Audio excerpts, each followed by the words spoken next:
Hello guys, my name is Mac. For today's video, meron tayo i-set up na camera. Ang brand niya ay Dahua. Ang model niya ay IPC-WPT 1539DD-PB. Ang model nito Pico D1 5MP, dalawang 5MP, bali 10MP. Ngayon, ito yung camera, naayos ko na siya. Yan. Ngayon, ikakabit mo natin sa power. Isi-set up muna natin through wireless muna para mag-guide ko kayo. So, kakabit muna natin.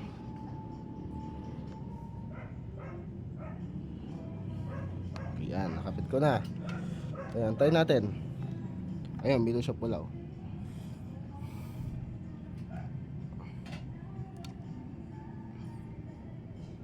Ayan.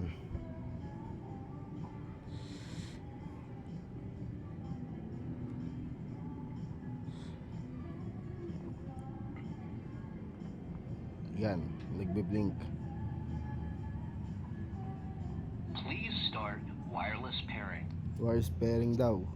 So, kalating apps, ito DDMS. I-download nyo sa Google Play and App Store. Then, kailangan may account na kayo. Ako meron na. So, gawa na lang kayo. Aya plus. Scan QR code. Makikita yung QR code ay nasa gilid. Ayan, pa-scan. I-vlog ko na lang yung information niya. Next. Allow. Next. Enable using the app password system ng phone. 1, 2, 3. Hindi.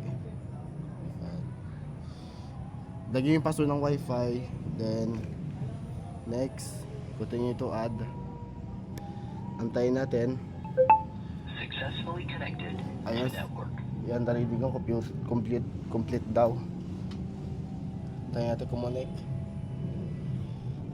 Malayo kasi ako sa wifi kaya gagamitin ko through wire mamaya.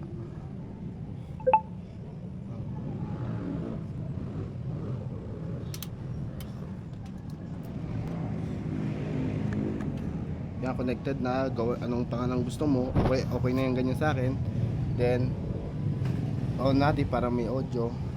Then okay, tapos makikita natin yung camera mismo. I-modify maybe later natin.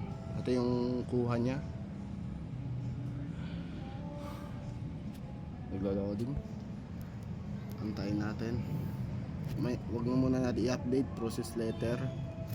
3K resolution pala to. Ayan, itong wifi namin kaya i-forward ko na to sa next video na yun. Ayan. So, ito lang. Huwag kalimutan mag-subscribe and click bell notification bell. Pag may new video ako, ma-notify ko kayo.